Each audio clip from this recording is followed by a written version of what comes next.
اشرف کا شہنشاہ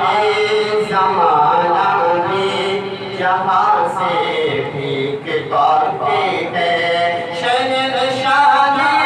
زمانہ بھی جہاں سے بھیک پاتے ہیں شہنشاہ زمانہ بھی جہاں سے بھیک پاتے ہیں ہے جاری فیض کا دریا میرے مخلوق اشرف کا ہے جاری فیض کا دریا میرے مخلوق اشرف کا تمہیں معلوم کیا رتبہ میرے مخلوق اشرف کا میرا دعویٰ ہے اب اس کو یقیناً بخش دیجیے گا میرا دعویٰ ہے اب اس کو یقیناً بخش دیجیے گا میرا دعویٰ ہے اب اس کو یقیناً بخش دیجیے گا رکھا جس قبر میں شجرہ میرے مخلوق اشرف کا رکھا جس قبر میں شجرہ میرے مخلوق اشرف کا تمہیں معلوم کیا رتبہ میرے مخلوق اشرف کا جناب میرا دعویٰ ہے اب اس کو یقیناً بخش دیجیے گا میرا دعویٰ ہے اب اس کو یقیناً بخش دیجیے گا رکھا جس قبر میں شجرہ میرے مخلوق اشرف کا رکھا جس قبر میں شجرہ میرے مخلوق اشرف کا تمہیں معلوم کیا رتبہ میرے مخلوق اشرف کا جناب غوث اعظم حضرت خواجہ کے صدقے میں جناب غوث اعظم حضرت خواجہ کے صدقے میں جناب غوث اعظم حضرت خواجہ کے صدقے میں جہاں میں چلتا ہے سیکا میرے مخلوق اشرف کا جہاں میں چلتا ہے سیکا میرے مخلوق اشرف کا تمہیں معلوم کیا رتبہ میرے مخلوق اشرف کا بریلی کے مجدد اعلیٰ حضرت یہ کہتے ہیں بریلی کے مجدد اعلیٰ حضرت بھی یہ کہتے ہیں بریلی کے مجدد اعلیٰ حضرت بھی یہ کہتے ہیں بریلی کے مجدد اعلیٰ حضرت بھی یہ کہتے ہیں بلند ہے مرتبہ اونچا میرے مخلوق اشرف کا بلند ہے مرتبہ اونچا میرے مخلوق اشرف کا تمہیں معلوم کیا رتبہ میرے مخلوق اشرف کا زمانہ کو کھلاتا ہے زمانے کو پلاتا ہے زمانے کو کھلاتا ہے زمانے کو پلاتا ہے زمانے کو کھلاتا ہے زمانے کو پلاتا ہے دیار پاک کا مانگتا میرے مخلوق اشرف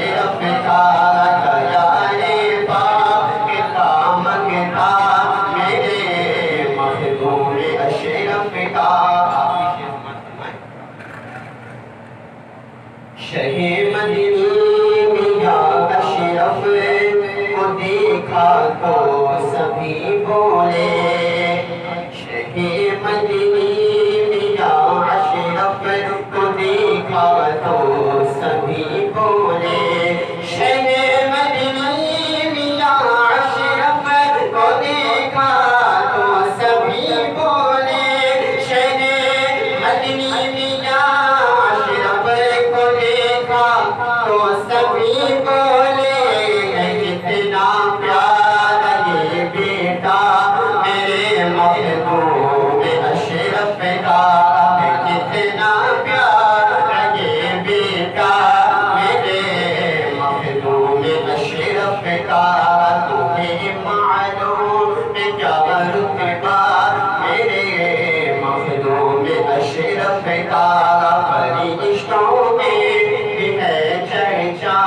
میرے مخدوم اشرف کا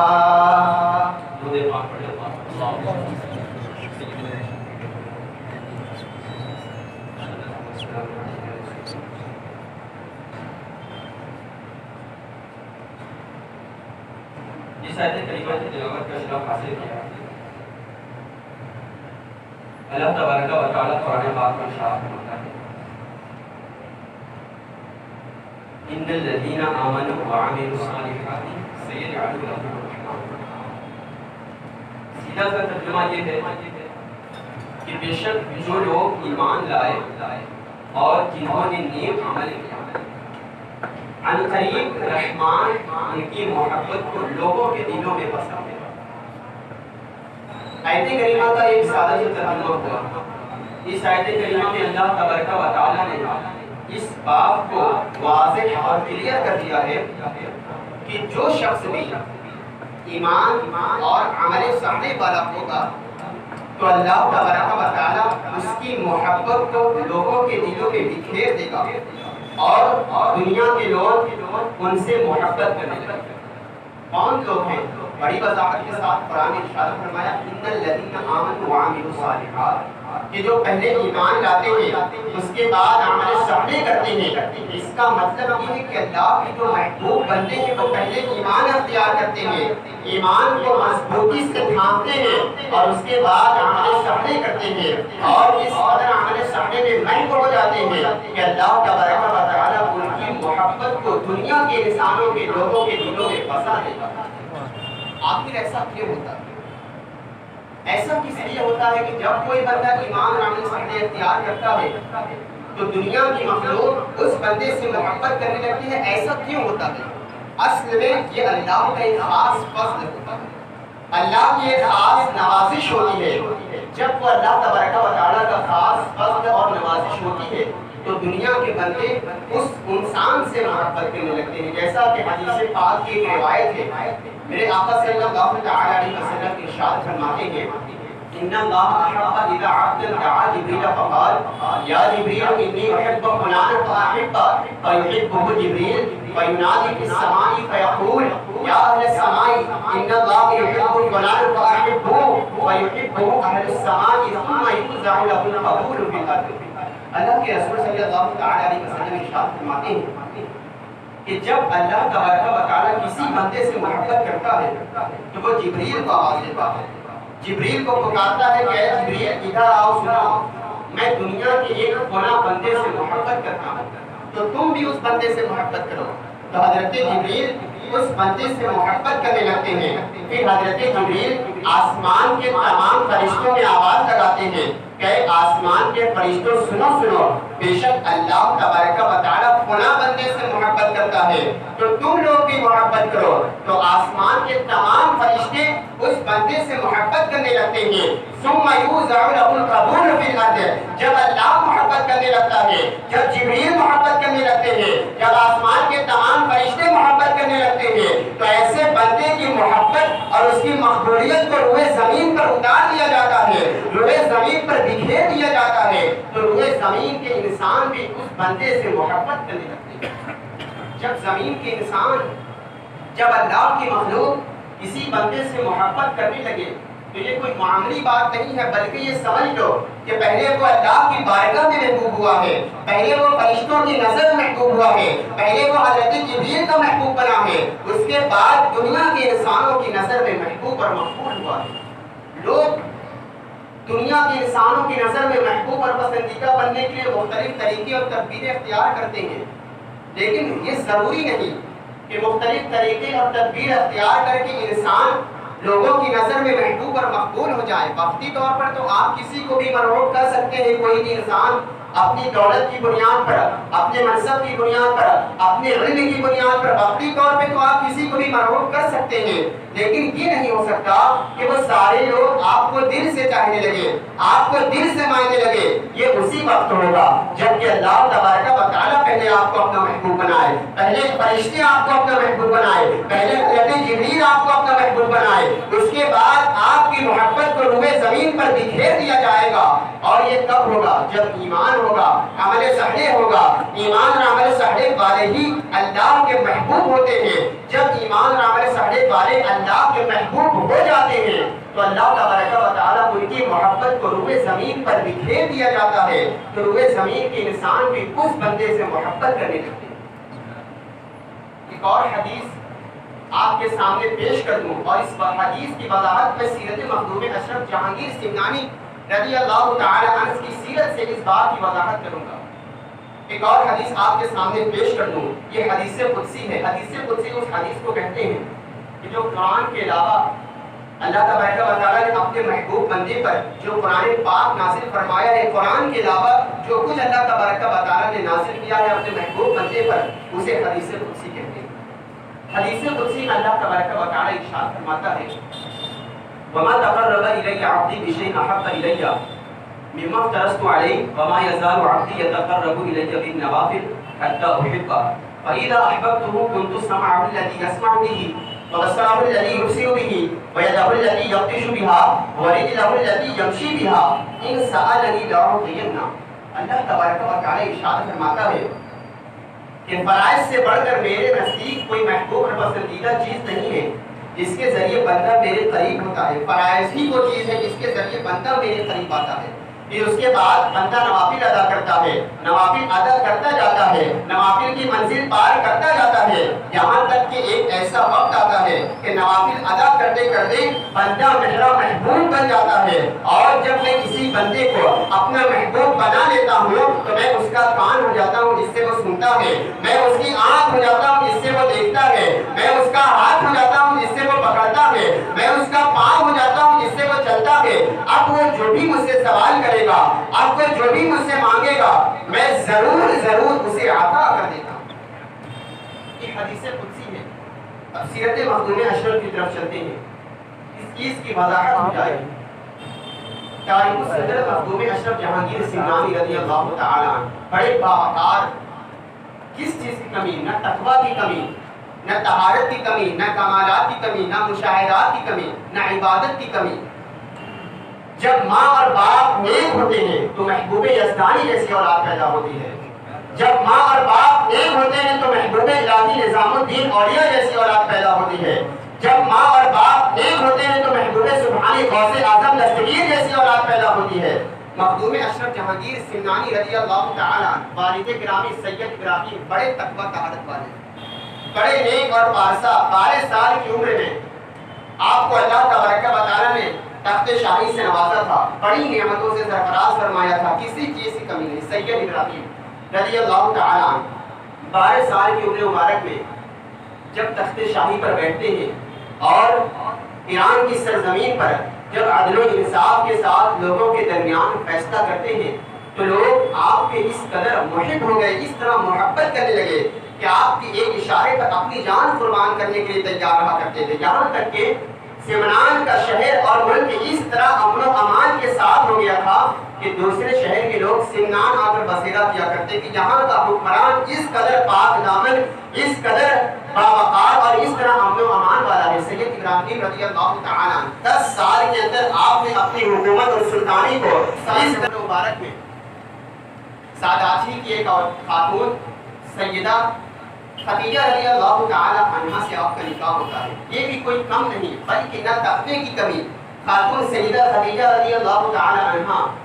بہت عابدہ زاہدہ عبادت والی ریاضت والی، جب اس طرح 25 سال کی عمر مبارک میں سید ابراہیم رضی اللہ تعالی عنہ اور سیدہ خدیجہ رضی اللہ تعالی عنہ کا نکاح ہوتا ہے، نکاح کے بعد ازواجی زندگی بہت پرسکون امن و امان میں گزرتی ہے، کسی چیز کی کمی نہیں، دولت کی کمی نہ کسی چیز کی، محل ہے، عالیشان گھر ہے، ایک چیز کی کمی نہیں،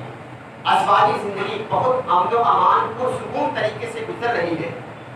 سید ابراہیم رضی اللہ تعالی عنہ لوگوں کے درمیان فیصلہ کرتے اور اس طرح پورا ملک سمنان میں امن و امان کا ماحول قائم تھا، اور ادھر سیدہ خاتون سیدہ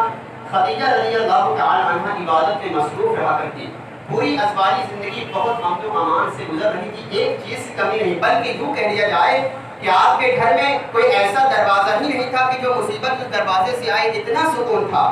لیکن جب ازواجی زندگی 1 سال ہوا، 2 سال، 5 سال گزرنے لگے، ایک ہلکی سی پریشانی چہرے پر ظاہر ہونے لگی، اور وہ پریشانی اولاد کی تھی، دل میں تمنائیں تڑپ رہی تھی، اس بادشاہت کے بعد کون تخت پر بیٹھے گا، کون لوگوں کا اس کا حق دلائے گا، کون لوگوں کے درمیان انصاف کرے گا، کون یتیموں کا سہارا بنے گا، ایک کھٹک دل میں پیدا تھی کہ آخر کون اس ملک سمنان پر حکومت کرے گا جس طرح سید ابراہیم حکومت کر رہے ہیں۔ کوئی ایسا بیٹا ہوتا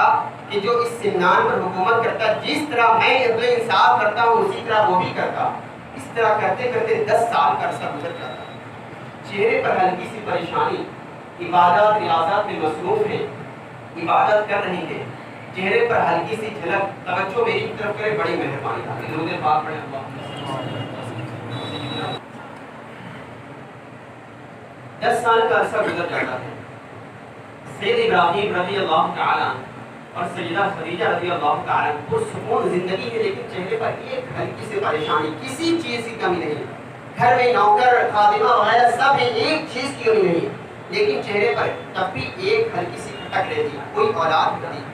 کہ جو اس تخت سمنان کو سنبھالتا، غریبوں کا اس کو حق دلاتا، لوگوں پر اپنا اس کا ساتھ دیتا، لوگوں کو حق دلانے کی کوشش کرتا۔ روز اسی کھٹک میں زندگی گزرتی، صبح ہوتی رات ہوتی، ایک ہلکی سی تکلیف، بے قراری اور بے چینی تھی، یہاں تک کہ ایک دن رات کا عرصہ ہے،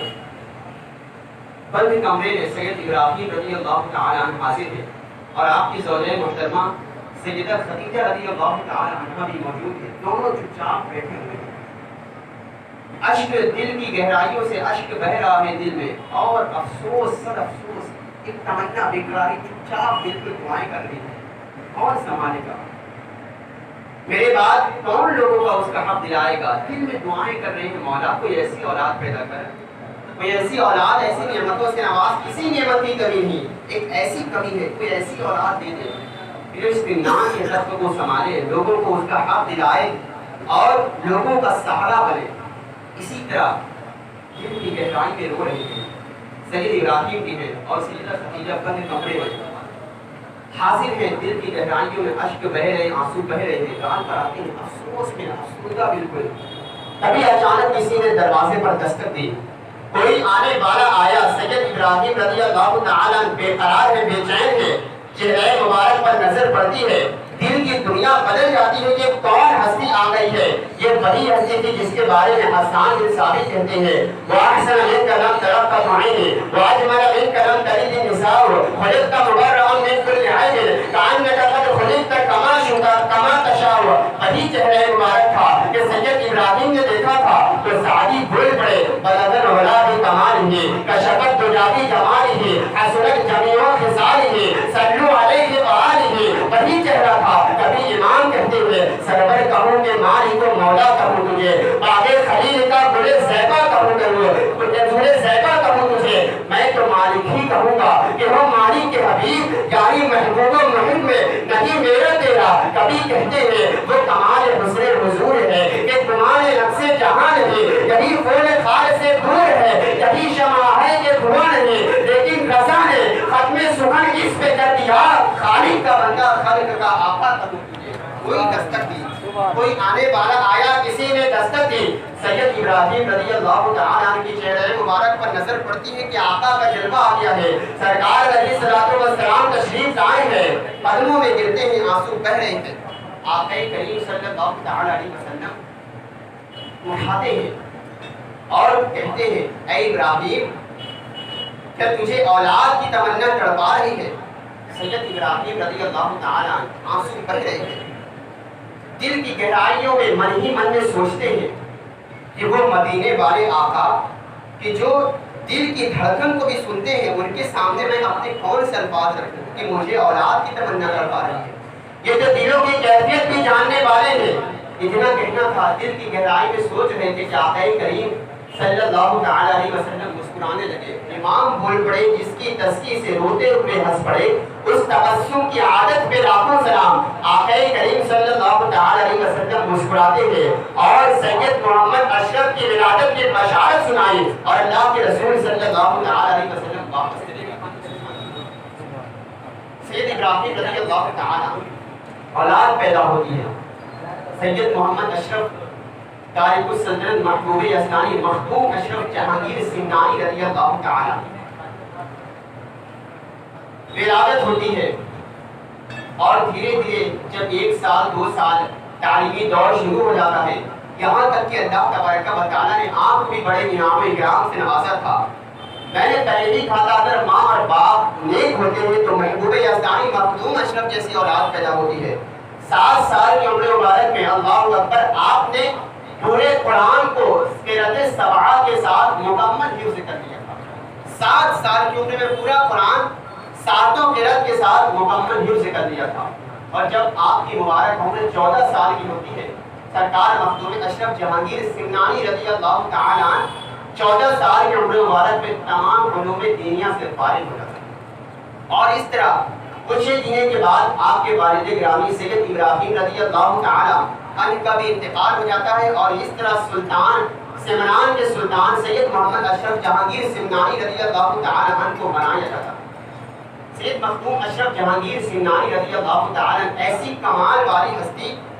کہ آپ اولاد علی ہیں، لیکن آپ کے اندر ابو بکر صدیق رضی اللہ تعالی عنہ کی صداقت بھی موجود تھی، عمر فاروق اعظم رضی اللہ تعالی عنہ کا جاب و جلال اور انصاف بھی موجود تھا، حضرت سیدنا عثمان غنی رضی اللہ تعالی عنہ کی ثقافت اور حیا تو ایسی کہ آپ نے پوری 100 سال کی زندگی میں شادی ہی نہ کی، ایسی حیا، اور اولاد علی ہے، باپ کا اثر کیوں نہ ہوگا، ایسا انصاف عدل و انصاف کے ساتھ 14 سال کی عمر مبارک میں جب آپ سمنان کے تخت پر حکومت کرتے ہیں، ایسا انصاف کی مثال لوگ دیتے ہیں کہ ایک مرتبہ آپ کے دور خلافت دور حکومت میں ایک سپاہی، آپ کا مخدوم اشرف کا ایک سپاہی جا رہا تھا اور ایک بوڑھی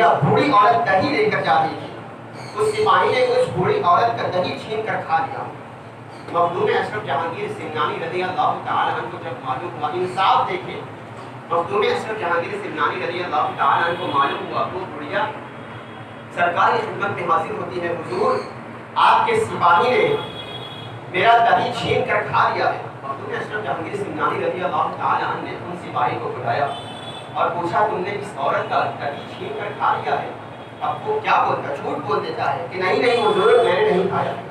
مخدوم اشرف جہانگیر سمنانی رضی اللہ تعالی عنہ آپ کا علم غیب آپ کو کیسے نہ معلوم ہوتا؟ آپ کو اللہ تبارک و تعالیٰ نے بڑے ہی انعام و اکرام سے نوازا تھا، آپ کو معلوم تھا کہ دہی اسی نے کھایا اور یہ جھوٹ بول رہا ہے۔ آپ نے سارے عوام کے سامنے اس کو ثابت کرنے کے لیے لوگوں سے کہا اس کے منہ میں مکھی ڈالا گیا، تبھی وہ الٹی کرتا ہے اور اس کا دہی واپس الٹی میں نکل آتا ہے۔ مخدوم اشرف جہانگیر سمنانی رضی اللہ تعالیٰ عنہ نے اس کو سزا دی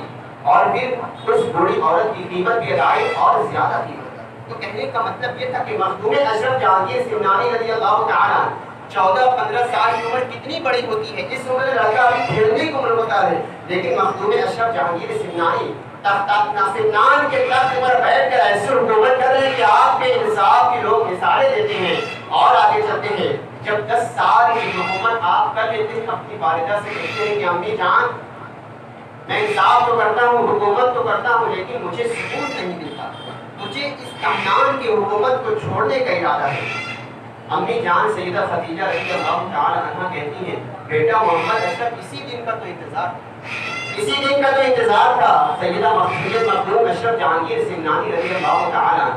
10 سال حکومت کر کے سلطان اپنی سلطانی کو چھوڑ کر نکل گئے اور کئی جگہ آپ فیض حاصل کر کے جب آپ سرزمین بنارس پر پہنچے مخدوم عصمت کے کمالات کی طرف چلتے ہیں کہ جب آپ کئی جگہ زیارت کر کے اپنے پیر و مرشد اور دیگر فیض یاب ہو کر جب بنارس کی سرزمین پر پہنچے، فیضان اشرف اور لطائف اشرفی کے ترجمے میں یہ واقعہ موجود ہے کہ مخدوم اشرف جہانگیر سمنانی رضی اللہ تعالیٰ جب سرزمین بنارس سے پہنچے 4-5 دن کا قیام کیا، ایک راستے سے گزر رہے تھے، ایک راستے میں مندر پڑتا ہے، مندر میں پنڈت پوجا پاٹ کر رہے تھے۔ مخدوم اشرف جہانگیر سمنانی رضی اللہ تعالیٰ نے دیکھا کہ یہ مندر بتوں کی عبادت کر رہے ہیں، کہا یہ کیسے لوگ ہیں کہ اللہ کی عبادت چھوڑ کر یہ بتوں کی عبادت کر رہے ہیں۔ وہ پنڈت باہر نکل آئے اور اپنے مذہب کو ثابت کرنے کے لیے وہ اپنے دلائل دینے لگے۔ مخدوم اشرف جہانگیر سمنانی رضی اللہ تعالیٰ عنہ نے بھی جم کر دین اسلام پر دلائل دیے، اور پھر اسی کے بعد جب پوری مکمل دلیل ہو گئی اور ارشاد فرمایا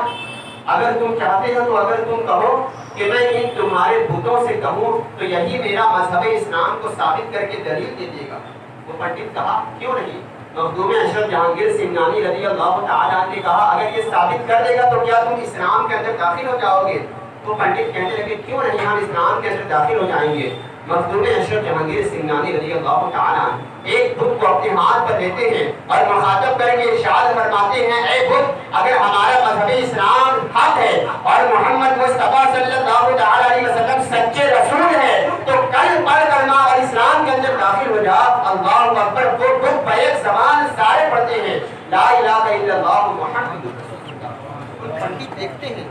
اتنا حیران ہو جاتے ہیں کہ یہ مٹی کے بت بے زبان کیسے بول پڑے، وہ بھی پنڈت بھی کلمہ پڑھ کر اسلام کے اندر داخل ہو جاتے ہیں۔ یہ شان والے مخدوم اشرف، اتنے اختیار والے مخدوم اشرف، اتنے کمالات والے مخدوم اشرف، جب آپ اپنے پیر و مرشد علاء الحق پنڈوی رحمۃ اللہ تعالی علیہ کی بارگاہ سے آ رہے تھے اور کی چوچا شریف آ رہے تھے، راستے میں آپ کے ساتھ چند مریدین بھی موجود تھے۔ آپ کے ساتھ ایک حضرت گلخنی تھے جو کہ افغانستان کے رہنے والے۔ سید مخدوم اشرف جہانگیر سمنانی رضی اللہ تعالیٰ اپنے چند مریدان کے ساتھ چل رہے تھے، راستے میں زعفر آباد علاقوں میں حضرت گلخنی کو ایک سنگ مرمر کی خوبصورت مورتی نظر آئی۔ افغانستان میں بھلا گلخنی نے مورتی کبھی تو دیکھا نہیں تھا، لیکن جب زعفر آباد علاقے میں حضرت گلخنی نے پہلی مرتبہ سنگ مرمر کی خوبصورت دیوی اور مورتی کو دیکھا تو دیکھتے رہ گئے اور اسی کی بلا کا شکار ہو گئے، اسی میں محو ہو گئے۔ مخدوم اشرف جہانگیر سمنانی رضی اللہ تعالیٰ آئے اور آگے بڑھے اور بہت آگے نکل گئے، اور حضرت گلخنی رضی اللہ تعالیٰ اسی طرح خیال میں ڈوبے رہے۔ مخدوم اشرف جہانگیر سمنانی رضی اللہ تعالیٰ ادھر چلے گئے، ان کو کچھ پتہ نہیں۔ جب تھوڑی دیر پر مخدوم اشرف جہانگیر سمنانی رضی اللہ تعالیٰ آگے پہنچے تو کہا ارے بھائی گلخنی کہاں ہے؟ گلخنی نظر نہیں آ رہا، افغانستان کا ہے، راستہ بھٹک جائے گا، کہاں چلا گیا؟ مریدان کہنے لگے حضور وہ پیچھے رہ گیا ہے۔ تو مخدوم اشرف جہانگیر سمنانی نے کہا ارے بتایا کیوں نہیں؟ کہا حضرت کیسے بتاتا، گستاخی ہو جاتی۔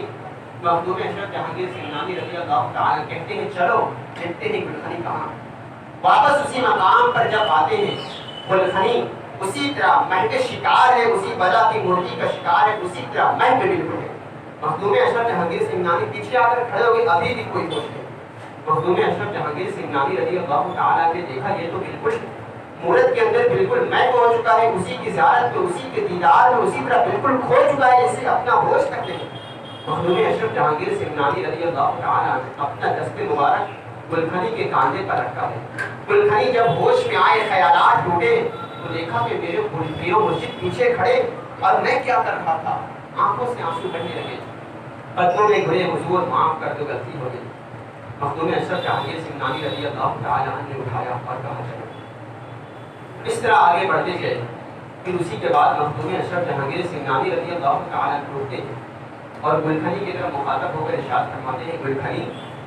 کیا وہ مورتی تجھے بہت پسند آ گئی؟ کیا وہ مورتی تجھے بہت پسند آ گئی؟ اب گلخنی کیا جواب دیتے، شرمندہ حضور معاف کر دیا۔ اسی کے بعد مخدوم اشرف جہانگیر سمنانی رضی اللہ تعالیٰ عنہ کے چہرے کا رنگ بدلا، بالکل سرخ ہو جاتا ہے اور کہتے ہیں اے گلخنی اگر وہ مورتی تجھے بہت پسند آ گئی ہے تو جا اس مورتی سے کہے کہ میرے پیر و مرشد مخدوم اشرف نے تجھے بلایا ہے، جا اس سے کہے۔ گلخنی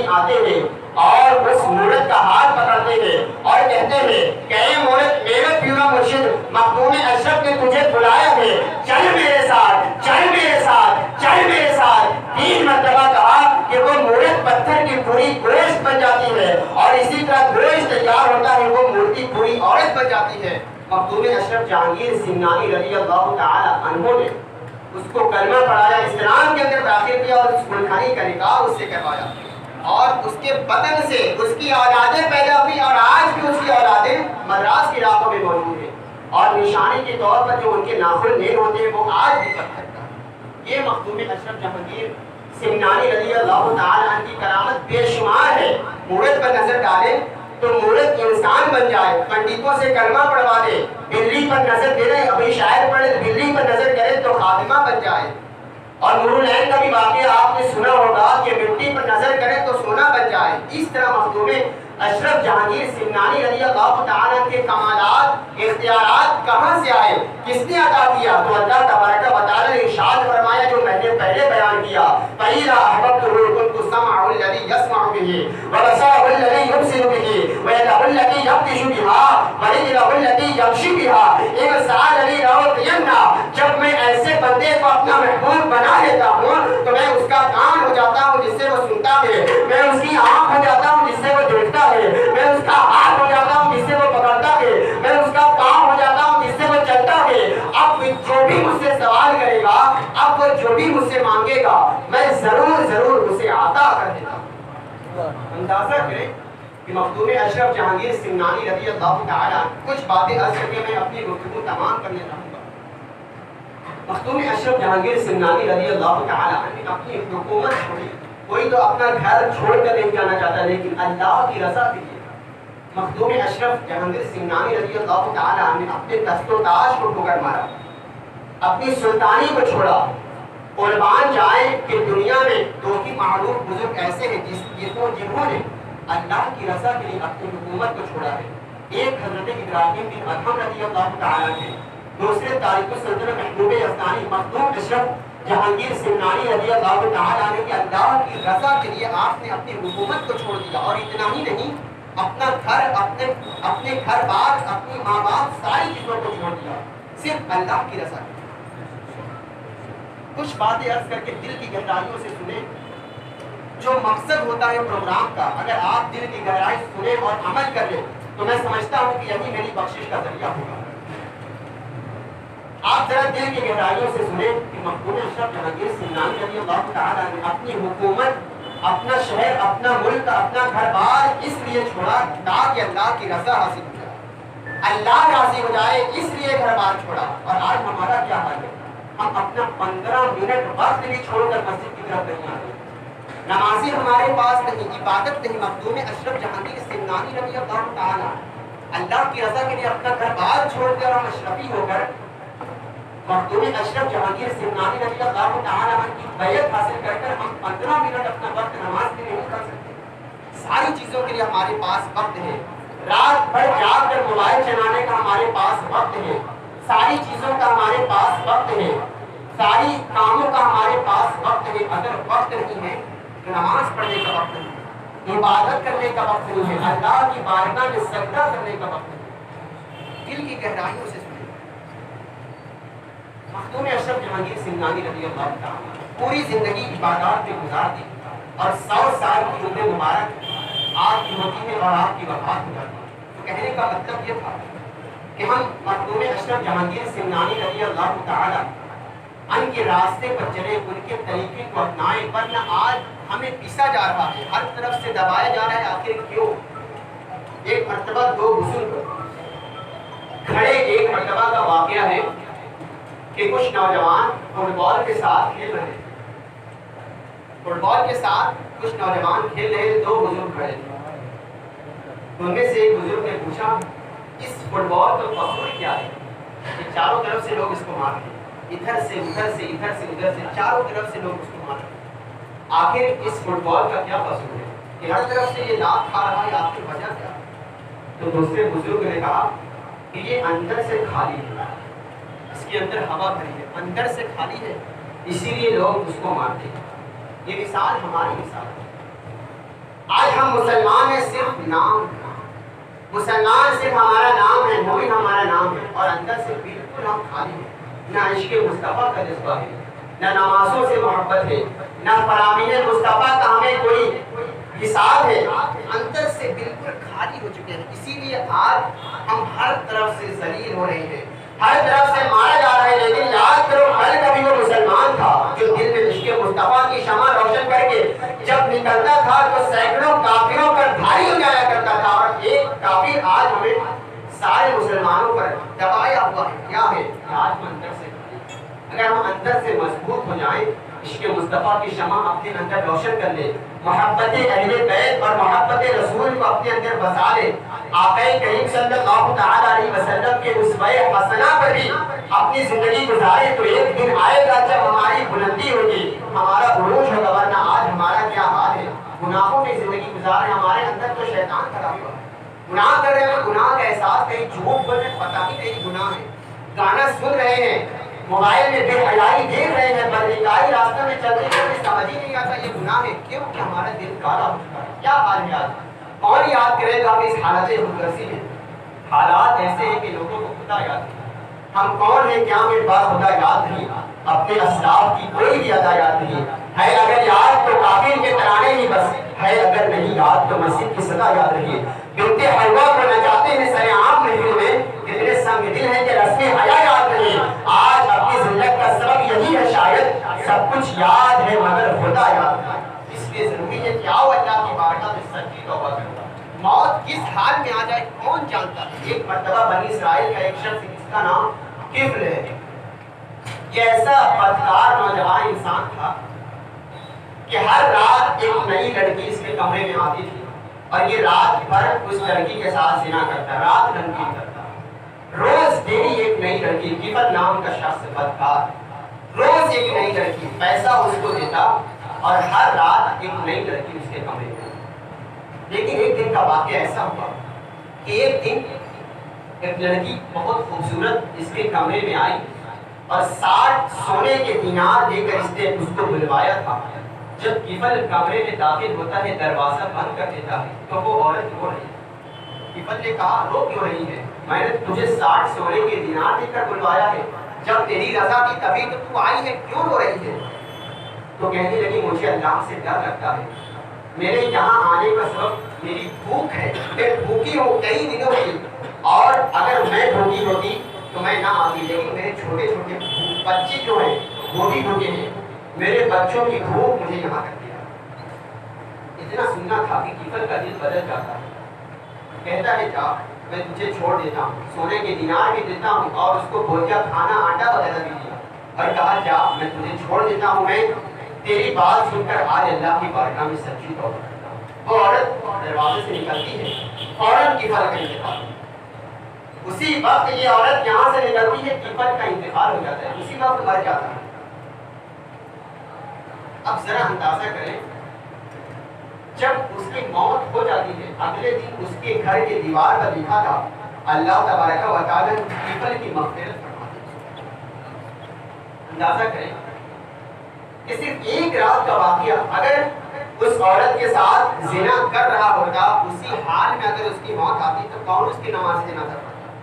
کون اس کو غسل دیتا. لیکن صرف ایک نیکی کی وجہ سے, سچی توبہ کی وجہ سے, کفل کی جو زندگی بھر زنا کرتا تھا, ایک رات میں اس کی دل کی دنیا بدلی, توبہ کرتا ہے, اسی وقت موت آ جاتی ہے. اور اس کی گارنٹی بھی اللہ تبارک و تعالی نے, کہ لوگوں کو ہی پتہ چلتا ہے, دیوار پر لکھ دیا گیا کہ اللہ تبارک و تعالی نے کفل کی توبہ کی.